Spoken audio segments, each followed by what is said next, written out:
ఈ episode start అవగానే ఇక రాజ్ అయితే నిద్రపోతూ ఉంటే కావ్య వచ్చి నిద్ర లేపుతూ ఏమండి నైట్ కూడా వర్క్ చేయమంటే చేయలేదు, ఇప్పుడు కూడా ఎర్లీ మార్నింగే లేచి వర్క్ స్టార్ట్ చేస్తానని చెప్పారు కానీ ఇంకా నిద్రపోతున్నారేంటని ఇక లేపుతూ ఉంటే కావ్య అలాగే రాజ్ ఇద్దరు కూడా ఒకరి కళ్ళల్లో ఒకరు చూసుకుంటూ ఇక అలానే ఉండిపోతారు. ఏమండి ఇంకా మీరు ఇక్కడే ఉన్నారు, ఇంకా మనకి చాలా పెద్ద పెద్ద పనులే ఉన్నాయి అని చెప్పి కావ్య అనగానే అవునవును ఫ్రెష్ అప్ అవుతాను అని చెప్పి ఇక రాజ్ బద్ధకంగా లేచి ఫ్రెష్ అప్ అవుతాడు. ఇక కావ్య మొత్తానికైతే కిందకి వెళ్ళి వంట చేయడానికి కిందకి వంటగదికి వెళ్ళేసరికి రాజ్ మొత్తానికి రెడీ అయిపోయి ఆఫీస్కి బయలుదేరి వెళ్ళిపోతాడు. కావ్య టిఫిన్ పని అంతా కూడా ముగించుకొని ఇక పై రూమ్లోకి రాగానే రాజ్ కనిపించడు. అంటే ఈయన ఆఫీస్కి వెళ్ళిపోయారా? అవునులే, రేపు పొద్దున్నే ఇక జగదీష్ అంకుల్ గారు వస్తారు, ఆయనకి ఇక నగలన్నీ చూపిస్తామన్నారు కదా, నేను కూడా వెళ్ళాలి అని చెప్పి ఇక ఆటోలో కావ్య ఇక వెనకాలే బయలుదేరుతుంది. రాజ్కి కాల్ చేస్తూ ఉంటుంది కానీ లిఫ్ట్ చేయడు. ఇంతలోనే ఇక అనామిక కాల్ చేస్తుంది కావ్యకి. హలో, ఏంటి, ఏం చేస్తున్నావు, ఎలా ఉన్నావు అని చెప్పి అనామిక అనగానే నీకెందుకు, అయినా నువ్వెందుకు ఫోన్ చేసావు అని చెప్పి కావ్య చిరాకు పడుతూ ఉంటే హలో కావ్య, నేనేమి నీ మీద ప్రేమ కోసం చేయలేదు, నీకు నేను ఒక చిన్న రిటర్న్ గిఫ్ట్ ప్లాన్ చేశాను, అదేంటో తెలిస్తే నువ్వు కింద పడిపోతావు అని చెప్పానగానే నేను ఎప్పుడు కింద పడను, నువ్వే కింద పడిపోతావు త్వరలోనే అని చెప్పి కావ్య అంటూ ఉంటుంది. అవునవును, ఎవరు కింద పడతారో ఎవరు పై స్థానంలో ఉంటారో ఇప్పుడే మీకు ప్రూవ్ చేస్తాను అని చెప్పనగానే సరే నువ్వు ఎందుకు చేసావో చెప్పు, నాకు నీతో మాట్లాడే టైం లేదు అని చెప్పి కావ్య అనగానే ఇక అప్పుడు చెప్తుంది. ఏంటి, నీకు టైం లేదా? ఇప్పుడు నేను చెప్పే విషయం వింటే నీకు బోలెడంత టైం ఇంకా కావాలనిపిస్తుంది. ఇప్పుడు నీ భర్త ఆర్నమెంట్స్ అన్నీ కూడా ఇక జగదీష్ రావు గారికి ఇక ఆర్నమెంట్స్ అన్నీ చూపిస్తూ ఉంటారు. అప్పుడు నీకు అసలైన విషయం బయటపడుతుంది. మీరు నన్ను చాలా అవమానించారు, ఇంట్లో నుంచి గెంటేసి కనీసం నన్ను పోలీస్ స్టేషన్లో 15 రోజుల పాటు శిక్ష అనుభవించేలా చేశారు. అలాంటి మీ కుటుంబాన్ని ఏ రకంగా పగ తీర్చుకోవాలి అనుకుంటే ఈ మధ్యకాలమే నాకు పగ తీర్చుకోవడానికి అవకాశం వచ్చింది. ఇక మీరు ఖచ్చితంగా మా కంపెనీ సామంత్ గ్రూప్ కంపెనీ కంటే డౌన్ఫాల్ అవుతారు. అలాగే ఇక మీ కుటుంబం అంతా ఏడుస్తూ రోడ్డు మీద పడాలని కోరుకుంటున్నాను అనగానే అనామిక నోర్ముయ్ అని చెప్పి కావ్య అంటుంది. ఏం మాట్లాడుతున్నావు, నువ్వేమన్నా పెద్ద దేవతవా లేదంటే నువ్వు శపిస్తున్నావా? నువ్వు మా ఇంటికి వచ్చినప్పటి నుంచి నిన్ను అందరూ మంచిగానే చూసుకున్నారు, కానీ నువ్వే కావాలని కక్ష కట్టి ఇంటి కుటుంబ పరువు మర్యాద అన్నీ బయటపెట్టి పోలీస్ స్టేషన్లో కంప్లైంట్ పెట్టి నీ జీవితాన్ని నువ్వే నాశనం చేసుకున్నావు. పైపెచ్చు ఇప్పుడు ఫోన్ చేసి మా కుటుంబం గురించి ఏంటి మాట్లాడుతున్నావు? నువ్వు ఎక్కడో ఉన్నావు కాబట్టి బ్రతికిపోయావు, అదే ఇక్కడ నా దగ్గర ఉంటే నీ చంప చెల్లు అనేది అని చెప్పి కావ్య అంటుంది. ఇక వెంటనే అవునవును, నేను దేవతని కాకపోవచ్చు, కానీ మీ కుటుంబం మాత్రం సవ్యంగా ఉండటం నాకు ఇష్టం లేదు. నా జీవితాన్ని ఏదో గతి చేసి మీరందరూ సంతోషంగా ఉంటే తట్టుకోగలుగుతానా? తట్టుకోలేను. అందుకే మీరు ఊహించని విధంగా మీకు దెబ్బ కొట్టబోతున్నాను. ఆ దెబ్బ ఏంటో వెళ్ళి నువ్వే స్వయంగా చూసుకో అని చెప్పి ఇక ఫోన్ పెట్టేస్తుంది. హలో అనామిక, ఏం మాట్లాడుతున్నావు? నువ్వేంటి మా కంపెనీకి దెబ్బ కొట్టడం ఏంటి అని చెప్పి కావ్య అంటూ ఉంటే ఎంతైనా నువ్వు ఆ ఇంటి కోడలివి, రాజ్ నీ భర్త, ఆయన ఇప్పుడు చాలా బాధలో ఉంటాడు, నువ్వు కూడా పాలు పంచుకోవాలి కదా ఒక భార్యగా. నువ్వు చేసిన తప్పులేంటో ఇక కంపెనీకి సంబంధించిన విషయాల్లో మీరు ఎంత పొరపాటు చేశారో అందరి ముందు అవమానపడి మీ కంపెనీ డౌన్ఫాల్ అవ్వడం ఖాయం. ఇక నేను ఉంటాను మరి అని ఫోన్ పెట్టేస్తుంది అనామిక. కావ్యకి ఏమీ అర్థం కాదు, ఈ అనామిక ఏం చేసింది, అయినా ఎందుకు ఇంత ఘోరంగా మాట్లాడుతుంది, అయినా ఈయన ఏమైపోయారు, కనీసం ఫోన్ చేస్తుంటే కూడా లిఫ్ట్ చేయట్లేదు అని చెప్పి ఇక కంటిన్యూగా ఫోన్ చేస్తూ ఉంటుంది కావ్య అయితే. రాజ్ ఇక జగదీష్ రావు గారికి ఇక లాకర్లోంచి నగలన్నీ కూడా టేబుల్ మీద పెట్టి అన్నీ కూడా చూపిస్తాడు. ఆ నగలన్నీ బాగా నచ్చుతాయి జగదీష్ రావుకి. ఇక చాలా బాగున్నావయ్యా, నీ భార్య కావ్య చాలా మంచి డిజైనర్. ఒక్కొక్క నగ చూస్తుంటే దేవుడు కనిపిస్తున్నాడు. ఇంత డీప్గా ప్రతి నగలోనూ మీరు చేసే మోడల్ అంత బాగా కనబడుతుంది. ఈ నగలు దేవుడికి వేస్తే దగదగ మెరిచిపోతాడు. 6 వారాలు 7 వారాల నగల్లో 1 వారం కంప్లీట్ అయింది. మిగతా 7 వారాలు కూడా ఇదే విధంగా మంచిగా చేయండి అని చెప్పి అప్రిషియేట్ చేస్తూ ఉంటాడు. ఇంతలోనే ఇక నగలన్నీ చూస్తూ ఉండగా ఒక్కసారిగా కిరీటం దగ్గరకు తీసుకుంటాడు ఇక జగదీష్ రావు. కిరీటం అంతా చాలా బాగుంది, ఈ ఫినిషింగ్ అంతా చాలా బాగుంది అని చెప్పి ఇక అంటూ ఉండగానే చేతిలోంచి కొంచెం స్లిప్ అయ్యి కొంచెం కిందకి పడిపోతుంది కిరీటం. ఒక్కసారిగా జగదీష్ రావు గారు కిరీటం కింద పడిపోయింది అని చెప్పి మెల్లగా లేచేసరికి కిరీటం ఎక్కడైతే కింద పడిపోతుందో అక్కడ స్టోన్స్ ఊడి కింద పడిపోతాయి. ఒక్కసారిగా ఇక అక్కడ ఉన్న స్టాఫ్ అందరూ, రాజ్ అలాగే శృతి అందరూ కూడా అక్కడే ఉంటారు. వెంటనే జగదీష్ రావు గారి దగ్గర నుంచి తీసుకొని అయ్యో సార్ అని చెప్పి తీసుకోపోతుంటే 1 మినిట్ అని చెప్పి ఇక అక్కడే ఉన్న స్టోన్స్ ఊడిపోయిన ప్లేస్ దగ్గర డీప్గా చూస్తాడు జగదీష్ రావు. అక్కడ ఇక నార్మల్గా బ్లాకిష్గా కనపడుతుంది. ఇదేంటిది, కిరీటం అంతా బ్లాక్గా అనిపిస్తుంది, అంత షైనింగ్ రావట్లేదు అని చెప్పి ఇక ఒక్కసారిగా రాజ్ని నిలదీస్తాడు. రాజ్, ఈ కిరీటం ఏంటి ఇలా ఉంది? కింద పడిపోయిన వెంటనే అక్కడున్న కలర్ చాలా బ్లాక్గా కనిపిస్తుంది అని చెప్పనగానే అయ్యో సార్ అలాగా, కిరీటానికి బ్లాక్ కనిపిస్తుందా? ఎక్కడ కనిపిస్తుంది అని చెప్పి అనగానే ఇక ఒక్కసారిగా చెక్ చేపిస్తాడు రాజ్. ఇంక అంతే, అది డూప్లికేట్ కిరీటం అని విషయం బయటపడుతుంది. ఒక్కసారిగా స్టాఫ్ మొత్తం షాక్ అయిపోతారు. ఇదంతా కూడా జగదీష్ రావు నిజం తెలుసుకొని ఆర్నమెంట్స్ అన్నీ చెక్ చేయిస్తాడు. అన్నీ కూడా గోల్డ్ అని తేలిద్ది. ఒక్క కిరీటం మాత్రం ఇక రోల్డ్ గోల్డ్ అని తేలడంతో జగదీష్ రావు అయితే రాజ్ని చాలా ఘోరంగా మాట్లాడతాడు. అసలు ఈ ఈ కంపెనీ చాలా నమ్మకం కంపెనీ అని నీ గురించి నేను ఈ కంపెనీలో ఈ ఆర్డర్ ఇవ్వలేదు. కేవలం మీ తాతయ్య నా ఫ్రెండ్ కాబట్టి ఈ ఆర్డర్ ఇచ్చాను. కానీ మీరు ఇక డూప్లికేట్ కిరీటాన్ని ఇచ్చి నన్ను మోసం చేయాలనుకున్నారు. అసలు మీరు మనుషులేనా? ఈ కంపెనీలో విలువలు లేవా? అసలు దేవుడి నగల్ని ఇంత ఘోరంగా అడ్డు పెట్టుకొని డబ్బు సంపాదించాలనుకుంటున్నారా? అసలు మీరు మనుషులేనా అని చెప్పి ఇక చాలా ఘోరంగా రాజుని మాట్లాడుతూ ఉంటాడు జగదీష్ రావు గారు. రాజ్కి ఏమీ అర్థం కాదు. అయ్యో అంకుల్, ఏదో ఎక్కడో జరిగింది అని చెప్పి అనబడుతూ ఉంటే ఏది ఏమైనా మీరైతే చాలా పెద్ద తప్పు చేశారు. దేవుడి నగలని మీకు అప్పచెప్తే మీరు నగలన్నీ మార్చేసి కిరీటం ఒక్కటే కావాలని డూప్లికేట్ది పెట్టించారు. అంటే మీ అర్థం ఏంటి? మమ్మల్ని మోసం చేయడమే కదా అని చెప్పి ఇక మీ దగ్గర నుంచి ఏ ఆర్డరు కూడా మాకు అవసరం లేదు. ఈరోజు చెప్తున్నాను, ఇక ఈ దేవుడి నగలు మాకు అవసరం లేదు, ఆర్డర్ని క్యాన్సిల్ చేస్తాం అని చెప్పి ఇక గట్టిగా మాట్లాడతారు. ఇంతలోనే కావ్య వస్తుంది.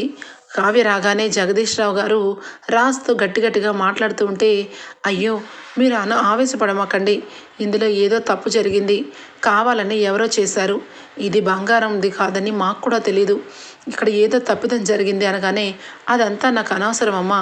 ఈ విషయంలో దేవుడి విషయంలో కప్పిపుచ్చి నాతో పాటు ఈ నగలను తీసుకొని వెళ్ళినాక గుడిలో ఆ నగలని దేవుడికి ఏర్పాటు చేసినాక ఆ కిరీటం బంగారుది కాదని తెలిసిన మరుక్షణం ఇక ఆ ఊరిలో మా పరువేం అవ్వాలి?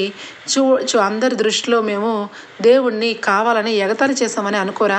మీరు చేసిన పనులకి మీ ఆర్డర్ని క్యాన్సిల్ చేస్తాను అని చెప్పి ఇక చాలా స్ట్రాంగ్గా మాట్లాడతారు ఇక జగదీష్ రావు గారు.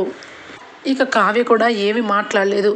అసలు డూప్లికేట్గా ఈ కిరీటం ఎలా మారింది? అన్నీ కూడా మేలిమి బంగారంతో చేయించిన నగలు ఒక్కసారిగా ఈ కిరీటం ఎందుకు ఈ రకంగా మారిపోయిందని కావ్య కూడా నోట్లో నుంచి మాటలు లేని పరిస్థితి. ఇక అక్కడి నుంచి ఇక జగదీష్ రావు గారు అయితే వెళ్ళిపోతారు. స్టాఫ్ అందరూ కూడా ఇక ఏం జరిగిందో, అసలు ఏ రకంగా ఇలా అయ్యిందన్నది ఎవ్వరికీ కూడా అర్థం కాదు. రాజ్ ఒక్కసారిగా కుర్చీలో కూలబడిపోతాడు. ఏవండి అని చెప్పి కావ్య దగ్గరికి వెళ్ళేసరికి అయిపోయింది కళావతి, అంతా అయిపోయింది. మన పరువు ప్రతిష్ట అన్నీ మంట కలిసిపోయాయి. ఈ విషయం కానీ ఎవరికైనా తెలిస్తే మన కంపెనీ మీద ఎంత బ్యాడ్ నేమ్ వస్తుంది. అయినా మనం అన్నీ కూడా బంగారు నగలతో ఇక కిరీటంతో సహా అన్నీ చేయిస్తే అర్ధరాత్రికి ఇప్పటికి ఇలా ఎలా మారిపోతుంది? అసలు ఏం జరిగిందో ఏమీ అర్థం కావట్లేదు అని చెప్పి రాజ్ చాలా బాధలో ఉంటాడు. ఇక కావ్య వెంటనే ఏవండి మీరు ధైర్యంగా ఉండండి అని చెప్పి ఒక్కసారిగా గుర్తుకు వస్తుంది కావ్యకి సీసీటీవీ ఫుటేజ్. ఇక సీసీటీవీ ఫుటేజ్ని ఓపెన్ చేసి చూపించమంటుంది శృతికి. శృతి వెంటనే కూడా నైట్ నుంచి సీసీటీవీ ఫుటేజ్ని ఓపెన్ చేయగానే ఎక్కడ కూడా ఏమీ తెలీదు. ఇక నగలు వేసిన తాళం వేసినట్టే ఉంది, ఇక తీసిన తాళం తీసినట్టే ఉంది. ఈ మధ్యలోనే ఇలా ఎందుకు జరుగుతుంది? అయినా ఎన్నడూ లేనిది అనామిక నాకు ఫోన్ చేసి ఏదో జరగబోతుంది, మీ కంపెనీ డౌన్ఫాల్ అవ్వబోతుందని ఎందుకు ఫోన్ చేసింది? అంటే అనామికలో ఈ విషయం జరగడంలో అనామిక హస్తం ఏమైనా ఉందా? ఖచ్చితంగా ఉండే ఉంటుంది అని చెప్పి కావ్య బాగా ఆలోచన చేస్తూ ఉంటుంది. ఇక కావ్య బాగా ఆలోచించి ఇక్కడ ఏదో జరిగింది, ఇక్కడ ఎక్స్ట్రా కావాలని నేను సెక్యూరిటీ గార్డ్స్ని పెట్టినా కూడా వీళ్ళందరూ బాగానే ఉన్నా ఈ కిరీటం మారిపోయింది. ఏ రకంగా మారిపోయి ఉండొచ్చు? మారిపోవడం కూడా కాదు, కావాలని ఎవరో ఇక్కడే ఉన్న వాళ్ళే, నమ్మకంగా ఉన్న వాళ్ళే ఈ పని చేస్తారు అని చెప్పి కావ్య బాగా ఆలోచిస్తుంది. ఇంతలోనే సెక్యూరిటీ గార్డ్ ఇక నడుచుకుంటూ వస్తూ ఉంటాడు. ఏ మేనేజర్, సారీ సెక్యూరిటీ గార్డ్ ఇట్రా అని చెప్పి కావ్య గట్టిగా పిలుస్తుంది. ఏంటి మేడం, ఏమైంది మేడం అని చెప్పి కావాలని ఏమీ తెలియనట్టుగా నటిస్తూ ఉంటే ఒక్కసారిగా కావ్య చెంప చెల్లుమని కొడుతుంది. ఏంటి మేడం, నేనేం చేశాను, నన్నెందుకు కొడుతున్నారు అనగానే ఏం చేసావా, ఎందుకు కొట్టానా, నువ్వు నైట్ అంతా ఇక్కడే ఉన్నావు కదా అని చెప్పి అనగానే అవును మేడం, సార్ ఎక్స్ట్రాగా ఇక ఇక్కడే ఉండిపోమన్నారని నైట్ అంతా కూడా ఇప్పుడే ఉండి ఈ మార్నింగే ఇంటికి వెళ్ళాను అని చెప్పి కావాలని చెప్తూ ఉంటే నువ్వు మార్నింగే ఇంటి నుంచి వస్తున్నావా, నైట్ అంతా ఇక్కడే ఉన్నావా, మరి ఇక్కడ హాయిగా వీళ్ళందరూ కూడా నిద్రపోతున్నారు, మరి నువ్వేం చేస్తున్నావు అని చెప్పి అనగానే వాళ్ళందరూ డ్యూటీలో నిద్రపోతున్నారు మేడం, నేను మాత్రం గేటు దగ్గరే అలానే నుంచుని ఉన్నాను, కానీ ఈ విషయంలో నాకేమీ తెలియదు మేడం అని చెప్పి దబాయిస్తూ ఉంటాడు. శృతి నైట్ జరిగిన సీసీటీవీ ఫుటేజ్లో బ్యాక్ కెమెరా ఫ్రంట్ కెమెరా ఎవరు ఆన్ చేయకుండా వదిలేశారు, అసలు బ్యాక్ కెమెరాలో ఏం జరిగిందన్నది ఎవరికి తెలీదు. ఈ విషయంలో సెక్యూరిటీ గార్డుగా మీ అందరినీ పెట్టుకుంది దేనికోసం? ఈ కంపెనీలోకి ఎవరు వచ్చినా తెలియడం కోసమే, కానీ అలాంటి విషయంలో సీసీటీవీ ఫుటేజ్ ఎందుకు పనిచేయట్లేదు అని చెప్పి కావ్య అంటూ ఉంటే అదేంటి మేడం, మాకు అసలు విషయమే తెలియదు, మేమంతా రాత్రి అంతా కూడా మేల్కొనే ఉన్నాం అని చెప్పి అనగానే అక్కడ ఇక కొత్త సెక్యూరిటీ గార్డ్ అయితే ఏమో మేడం, ఇదిగో ఈయన వచ్చి మా అందరికీ కూడా కాఫీలు తెచ్చి ఇచ్చాడు, కాఫీ తాగిన తర్వాత ఎలా నిద్రపోయామో ఎవరికి తెలీదు, లేచి చూసేసరికి తెల్లవారుజామైంది మేడం అనగానే ఒక్కసారిగా కావ్య ఇక మీకు ఎవరు తీసుకొచ్చి ఇచ్చారు కాఫీలు అనగానే ఇక అసలైన సెక్యూరిటీ సుబ్బు అని ఇక తేలిపోతుంది. అది నువ్వు కాఫీలు తీసుకెళ్ళి ఇవ్వడం నిజమైతే సీసీటీవీ ఫుటేజ్ని ఏదో నువ్వే చేసుంటావు, మర్యాదగా చెప్పు అని చెప్పి కావ్య అంటుంది. లేదు మేడం, నేనేమి చేయలేదు అనగానే ఎంతలో శృతి వచ్చి మేడం ఇక ఫ్రంట్ బ్యాక్ కెమెరా పాడు చేసిందే ఈ సెక్యూరిటీ గార్డే, వీడే ఈ 2 కెమెరాలని ఇక రన్ అవ్వకుండా చేశాడు, ఇదిగోండి మేడం ప్రూఫ్, ఇక ఎంట్రన్స్లో గేటు దగ్గర ఉన్న కెమెరా పనిచేస్తుంది, ఆ కెమెరా మొత్తం క్యాప్చర్ చేసింది, 2 కెమెరాలని ఇక పాడు చేసి కావాలని సెక్యూరిటీ గార్డులందరికీ కూడా కాఫీ కలిపింది ఇతనే అని చెప్పి నిజం చెప్తుంది శృతి. ఒక్కసారిగా ఇక కావ్య ఏంటి, నువ్వు అందరికీ కాఫీలు ఇచ్చి నువ్వు లోపలికి వెళ్ళడం క్లియర్గా ఈ సీసీటీవీ ఫుటేజ్లో ఉంది, నువ్వే ఏదో చేసావు, మర్యాదగా ఏం చేసావో చెప్పు అని చెప్పి బాగా చెంపలు పగలకొడుతుంది కావ్య. ఇప్పుడు కనుక నువ్వు నిజం చెప్పకపోతే లైఫ్ లాంగ్ నువ్వు జైల్లోనే ఉంటావు, నిన్ను మేనేజర్ పోస్ట్ నుంచి సెక్యూరిటీగా మార్చేశాను.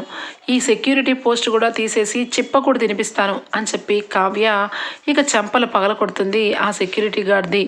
ఒక్కసారిగా ఎన్నిసార్లు చెప్పినా ఇక 50 లక్షలే అకౌంట్లో వేస్తారన్న మాటతో నిజం చెప్పకుండా ఇక నాకేమీ తెలియదు మేడం, నాకేమీ తెలీదు అని ఒక్క మాటే చెప్తూ ఉంటే ఇక కావ్య అంటుంది, నువ్వు మర్యాదగా చెప్పకపోతే, ఇప్పుడు గనక నువ్వు చెప్పకపోతే ఈరోజు ఖచ్చితంగా నిన్ను జైలుకు పెట్టించి విషయం అయితే ఏదో రకంగా తెలిసిపోతుంది. కిరీటం ఇంటికి వస్తుంది, నువ్వు మాత్రం శాశ్వతంగా అందులోనే ఉంటావు. అనవసరంగా నీతో ఎవరి పని చేయించారో, ఎవరి హెల్ప్ నీ దగ్గర నుంచి తీసుకున్నారో చెప్తే నిన్ను వదిలేసి వాళ్ళని జైల్లో పెట్టిస్తాను అని చెప్పి ఇక గట్టిగా మాట్లాడేసరికి ఇక ఏమీ అర్థం కాదు. లేదు మేడం, నేనేమీ చేయలేదు అని చెప్పి ఇక అక్కడి నుంచి వెళ్ళిపోతాడు. కావ్య అయితే బాధపడుతూ ఉంటే రాజు వచ్చి, లేదు కళావతి, వాళ్ళందరూ ఇక్కడే కాపలాగా ఉన్నారు. ఇది ఎవరు చేశారో, ఏ రకంగా చేశారో అర్థం కావట్లేదు. సీసీటీవీ ఫుటేజ్ అయితే పాడైపోయింది. వాడిని ఎన్ని కొట్టినా వాడు నిజాలు చెప్పట్లేదు. ఇప్పుడు వాళ్ళకి ఆ కిరీటాన్ని మనం ఇవ్వాలి. అది కూడా రేపు పూజ లోపల కిరీటాన్ని చేసి ఇవ్వాలి. లేదంటే ఇక జగదీష్ రావు అంకుల్ ఇక మనకి ఆర్డర్స్ అన్నీ క్యాన్సిల్ చేయడమే కాదు, మన కంపెనీ పేరు చాలా బ్యాడ్గా బయటకు వస్తుంది. ఈ విషయం ఎవరికి తెలియకూడదు. ఈ కిరీటాన్ని ఎవరు మార్చారో తెలుసుకొని 24 గంటల్లో ఆ కిరీటాన్ని తీసుకొచ్చి పెట్టాలి అని చెప్పి రాజ్ అంటూ ఉంటాడు. ఇక కావ్య బాగా ఆలోచన చేస్తుంది. సరేనండి, నాకు కొంచెం అనుమానంగా ఉంది. ఆ అనామికనే నేను వచ్చేటప్పుడు నాకు ఫోన్ చేసి ఏదో రకంగా మాట్లాడింది, అర్థం చేసుకోలేకపోయాను. కానీ ఏదో ఎక్కడో జరిగింది అని చెప్పి కావ్య ఇక బాగా బాధపడుతూ ఇక ఒక్కసారిగా బయటకు వస్తుంది. ఇంతలోనే ఇక అక్కడే ఉన్న వాచ్మెన్ అయితే ఫోన్లో మాట్లాడుతూ ఉంటాడు. మేడం, నైట్ మీరు చెప్పమన్నట్టు మొత్తం చేశాను, కానీ మీరు నా అకౌంట్లో డబ్బులు వేయలేదు. వీళ్ళేమో ఇక్కడ నన్ను కొట్టారు. దయచేసి నా అకౌంట్లో డబ్బు వేసి నన్ను ఇక్కడి నుంచి విడిపించుకొని తీసుకెళ్ళండి మేడం, మీకు పుణ్యం ఉంటుంది అనగానే ఇక అనామిక నవ్వుకుంటూ, ఏంటి సుబ్బు, ఎంత అమాయకుడివైతే ఎలాగా? ఇప్పుడు నీకు అమౌంట్ వేయడం కుదరదు. నీ అకౌంట్లో నేను అమౌంట్ వేస్తే ఖచ్చితంగా నీకు ఇంత డబ్బు ఎవరిచ్చారని ఎంక్వైరీ వస్తుంది. అప్పుడు నా పేరు బయటకు వస్తుంది. కాబట్టి ఇప్పుడు నీకు నేను డబ్బులు వేయలేను అనగానే, మేడం, మీరు డబ్బులు వేస్తారని నేను ఇంత ఘోరాన్ని పనిచేశాను. ఈరోజు నన్ను కంపెనీలో నా ఉద్యోగం తీసేసి నాకు జైల్లో పెట్టిస్తానంటుంది. ఇప్పుడు నేనేం చేయాలి మేడం? నన్ను పోలీసులు తీసుకొని వెళ్ళిపోతారు. అప్పుడు నేను మీ పేరు చెప్పకుండా ఉండాలి అంటే నాకు ఎంతో కొంత డబ్బు వేయండి మేడం అని చెప్పి అంటూ ఉంటే, ఏంటి బెదిరిస్తున్నావా? నువ్వు నా దగ్గరికి తీసుకొచ్చి ఇచ్చావని గ్యారెంటీ ఏంటి? నువ్వు ఎవరికి మార్చావు? నువ్వు మధ్యలో ఉన్నతనితో మాట్లాడావు. నీతో నేను మాట్లాడానా? అసలు నీకు నాకు ఏ డీలు లేదు. ఏంటి బెదిరిస్తున్నావా? నువ్వు ఏదో రకంగా పోలీస్ స్టేషన్లో కొన్ని రోజులైతే ఉండాల్సి వస్తుంది. ఎంతో కొంత రిస్క్ చేసావు కాబట్టి ఆ పని నువ్వే చేసావని నీ మీద ముద్ర కూడా పడుతుంది. అప్పుడు ఖచ్చితంగా నువ్వు బయటకు వచ్చినాక నీ అకౌంట్లో డబ్బు వస్తుంది అనగానే, ముందు నేను ఇంట్లో నుంచి పోలీస్ స్టేషన్ నుంచి బయటపడాలి కదా మేడం. నన్ను గనక ఈ పెద్ద కేసులో ఇరికిస్తే నేను ఏమీ చేయలేను మేడం. మీరు చెప్పినట్టుగా చేశాను. ప్రూఫ్స్ ఏమీ లేకుండా అన్ని కెమెరాలు పాడు చేసేసాను. ఇప్పుడు స్వయంగా వాడు వచ్చి తీసుకునే వ్యక్తి గురించి కూడా నాకు తెలియదు. మీ పేరు నేను చెప్పేస్తాను మేడం, ఎందుకంటే మీరే నాతో ఇదంతా చేయించారు అనగానే, నాన్సెన్స్. నా పేరు నువ్వు బయట పెడితే నువ్వే ఇరుక్కుంటావు. నా దగ్గర నువ్వు నేనెవరో తెలియనట్టు ఉంటేనే నువ్వు క్షేమం. లేదంటే మరుక్షణం నిన్ను జైల్లో కాదు బయటకు వచ్చినాక చంపేస్తాను అని చెప్పి అనామిక మాట్లాడేసరికి దెబ్బకి షాక్ అయిపోతాడు ఇక వాచ్మెన్ అయితే. ఇంతలోనే కావ్య రాజ్ మొత్తానికి సీసీటీవీ ఫుటేజ్ని ఏదో రకంగా డిలీట్ చేసిన మొత్తాన్ని కూడా ఇక హార్డ్ డిస్క్ ద్వారా ఓపెన్ చేయిస్తుంది కావ్య. ఫ్రంట్ కెమెరా ఓపెన్లోనే ఉంది. ఎక్కడైతే వీళ్ళు కాఫీలు తాగి పడిపోయారో అక్కడ వరకు కెమెరా పనిచేస్తుంది. మధ్యలో ఎవరో వ్యక్తి ఈ వ్యక్తి ద్వారా ఆ వ్యక్తి ఇద్దరు కలిసి మాట్లాడుకున్నదంతా కూడా కనబడుతుంది. అప్పుడు అసలైన విషయం బయటపడుతుంది. వాచ్మెన్ లోపలికి వెళ్ళి బీరువాలో ఉన్న కిరీటాన్ని తీసుకొని ఇక వేరే సంచిలో పెడుతూ ఉన్న సీసీటీవీ ఫుటేజ్ అయితే బయటపడుతుంది. ఇక మొత్తానికైతే అన్నీ కూడా పాడు చేసేసానేమో అని అనుకున్నా ఇక అతను ఈ మెయిన్ సీసీటీవీ ఫుటేజ్ అయితే మెయిన్ సీక్రెట్గా పెట్టించింది ఎక్స్ట్రాది రాత్రికి రాత్రే ఎక్స్ట్రాగా ఎవరికీ తెలియకుండా సీసీటీవీ ఫుటేజ్ అయితే ఏర్పాటు చేస్తుంది కావ్య. అది అయితే తెలియదు కాబట్టి ఇక అన్నీ కూడా ఎక్కడికక్కడ సాక్ష్యాధారాలు లేవని హ్యాపీగా ఫీల్ అవుతూ ఉంటాడు వాచ్మెన్ అయితే. ఇంతలోనే పోలీసులు వస్తారు.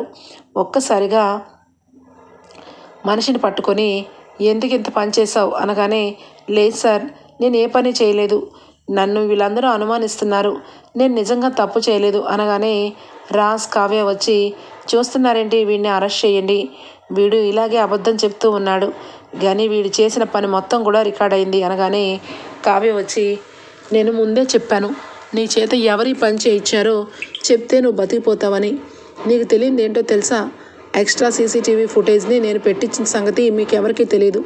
ఈ కెమెరాలో నువ్వే నగని తీసి కిరీటాన్ని తీసి సంచిలో పెడుతున్నట్టు మొత్తం తెలిసిపోయింది.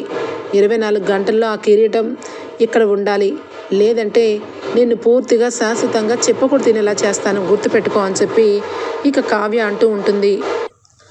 ఇక అప్పుడు ఏమీ మాట్లాడలేక పోలీసులైతే, ఇదంతా ఎవరు చేయించారా, నిజం చెప్పు, మధ్యలో నువ్వు ఇంత పని చేసావంటే ఇది నీ వల్ల అవ్వదు, చెప్పు అనగానే అప్పుడు బయట పెడతాడు, అనామిక గారు నాకు ఫోన్ చేసి డబ్బు ఇస్తానన్నారు, నేను కక్కుర్తి పడి ఈ పని చేశాను మేడం, అంతే తప్పించి నిజానికి ఈ పని చేయాలని నాకు లేదు అని చెప్పి నిజం ఒప్పుకోగానే, చూశారు కదా ఇన్స్పెక్టర్, ఇలాగా చాలా వరకు ఇక మా కంపెనీలో ఉన్న వాళ్ళని మాయ చేసి డబ్బుతో ఆశ చూపించి ఈ రకంగా మా కంపెనీని నిలువాల అందరి ముందు తక్కువ చేసి చేయాలని ఆ అనామిక ఈ రకంగా ప్లాన్ చేసింది. తను నాకు ఫోన్ చేసి కూడా ఒక రకంగా మాట్లాడింది, కానీ నేను అర్థం చేసుకోలేకపోయాను. కిరీటం మొత్తానికి మాయ చేసింది ఆ అనామికే అని చెప్పి కావ్య చెప్పడంతో ఇక జగదీష్ రావు గారికి ఫోన్ చేస్తుంది కావ్య. సార్, మీరు అనుకున్న టైంలో అనుకున్నట్టు దేవుడికి బంగారపు కిరీటం తెచ్చే బాధ్యత నాది. ఎందుకంటే అన్ని రోజులు ఒక రకంగా ఉండవు. మేము ఎంతో సిన్సియర్గా నగలన్నీ కూడా మేము ఎన్నిసార్లు మీరు చెప్పినా అన్నిసార్లు సిన్సియర్గా మీకు వచ్చాయి, కానీ ఈసారి రాలేదు అంటే అది మాకు బాధ్యత లేదు కాదు సార్. ఇక్కడ ఉన్న వాళ్ళని ఇక కొనేస్తూ వాళ్ళని మాయ చేసేసి వాళ్ళ ద్వారా ఇక తప్పు చేర్పించి కిరీటాన్ని ఎత్తుకుపోయిన వాళ్ళ గురించి వాళ్ళ కంపెనీ గురించి తక్కువ చేయకుండా అందరిలో నిలబెట్టి కడిగేసి మీకు ఆ కిరీటం తీసుకొచ్చి అందరి ముందు మీకు గౌరవాన్ని కలిగించేలాగా నేను చేస్తాను అనగానే జగదీష్ రావు గారు షాక్ అయిపోతారు. అంటే మీ కిరీటాన్ని దొంగలించబడిందా, మీరు చేయలేదా అనగానే, మేము ఎప్పటి నుంచో ఏ రోజు కూడా ఇలాంటి పనులు చేయలేదు, మీరు ఎలా అనుకుంటారు, ఏ రోజు కూడా దేవుడి నగల విషయంలో ఇంత ఘోరంగా ఎవరైనా చేస్తారా, అది కూడా మీరు ఎంతగానో నమ్మి మాకు ఇచ్చిన ఆర్డర్ని మేము నిలబెట్టుకుంటాం, కానీ కావాలని ఎవరు కూడా ఇలా చేయరు కదా సార్. కానీ ఈరోజు మాత్రం మీకు ఆ దేవుడు కిరీటాన్ని తెచ్చి పెడతాము, దయచేసి ఆర్డర్ని మాకు వెనక్కి తీసుకోకండి అని చెప్పి కావ్య అనగానే ఇక జగదీష్ రావు అయితే ఏమీ ఆలోచించకుండా సైలెంట్ అయిపోతాడు. ఇక ఇంతలోనే పోలీసులు ఇక అందరూ కలిసి అనామిక కంపెనీకి బయలుదేరుతారు. అనామిక ఇక విచ్చలవిడిగా సామంత్తో డ్రింక్ చేస్తూ, సమంత్, ఇక నాకు చాలా హ్యాపీగా ఉంది, ఈరోజు ఇక గుడిలో నగలు డూప్లికేట్ నగలు పెట్టి మోసం చేయాలని ఆ జగదీష్ రావు అయితే ఆర్డర్ని వెనక్కి తీసుకున్నాడంట. అలాగే ఇక మనకైతే మనం ఎక్కడా తప్పు చేసినట్టుగా ఎవరి కల్లా పడలేదు కాబట్టి మనల్ని ఎవరు ఏమీ చేయలేరు. ఇక వాచ్మెన్ గాడిని అరెస్ట్ చేసినా వాడు కూడా ఏమీ చేయలేడు, ఎందుకంటే మొత్తం సీసీటీవీ ఫుటేజ్లు అన్నీ కూడా వాడి చేతే మొత్తం కూడా పాడు చేపించేశాను, ఎక్కడ ఏది పని చేయలేదు, కాబట్టి నా పేరు అనేది బయటకు రాదు. అసలే పాపం కావ్యరాజ్ ఇద్దరు ఇంటి విషయంలో చాలా చాలా కష్టపడుతున్నారు. ఇప్పుడు ఇంటికి సంబంధించిన డబ్బు మ్యాటరు, అలాగే ఈ కిరీటం మ్యాటరు, ఈ రెండు మనమే చేసామన్న సంగతి తెలియక పిచ్చి మనుషులు ఏమైపోతారో ఏంటో అని చెప్పి ఇక డూప్లికేట్ కిరీటం ప్లేస్లో ఒరిజినల్ కిరీటం తీసుకొచ్చాను, చూసావు కదా, ఈ కిరీటం మేలిం బంగారంతో చేసింది, ఈ కిరీటం అడ్డం పెట్టుకొని ఈ సొసైటీలోనే రాజ్ కంపెనీని మొత్తానికి కింద మట్టానికి తొక్కేశాను, మరి కొద్దిసేపట్లో మీడియా వాళ్ళు ఇక టీవీల్లో ప్రసారం చేస్తూ ఉంటారు. కంపెనీ చాలా ఘోరంగా బంగారాన్ని డూప్లికేట్ని కలిపేసి దేవుడి గుళ్ళో నగలని ఈ రకంగా చేశారని టీవీలో ఫ్లాష్ న్యూస్ వస్తుంది అని చెప్పి అంటూ ఉండగానే ఇక వెంటనే పోలీసులు వచ్చి, ఏంటండి మీ పైశాచికత్వం వల్ల ఏకంగా కంపెనీలనే కింద పడేయాలని దేవుడి నగలను కూడా వదలలేదా? మీరు ఇంత శాడిజంగా ఉన్నారేంటి అని చెప్పి పోలీసులు అయితే ఇక చుట్టుముట్టి మాట్లాడుతూ ఉంటారు. ఒక్కసారిగా సామాన్ షాక్ అయిపోతాడు. కిరీటాన్ని హ్యాండ్ ఓవర్ చేసుకోండి, ఇలాంటి వాళ్ళు ఉన్నంత వరకు ఇదిగో ఇలాగే పాపాలు చేస్తూ ఉంటారు అని చెప్పనగానే అనామిక ఒక్కసారిగా షాక్ అయిపోతుంది. పోలీసులు చుట్టుముట్టి మధ్యలో కావ్య, ఏంటి నువ్వు ఈ కిరీటాన్ని తీసుకురాలేదు, అసలు ఈ కిరీటానికి నీకు సంబంధం లేదని అంటావా? ఒకసారి అని చూడు, వెంటనే నిన్ను ఏం చేస్తారో చూద్దువు కానీ. ఏంటి మా కంపెనీ డౌన్ఫాల్ అవ్వాలా? ఎందుకని?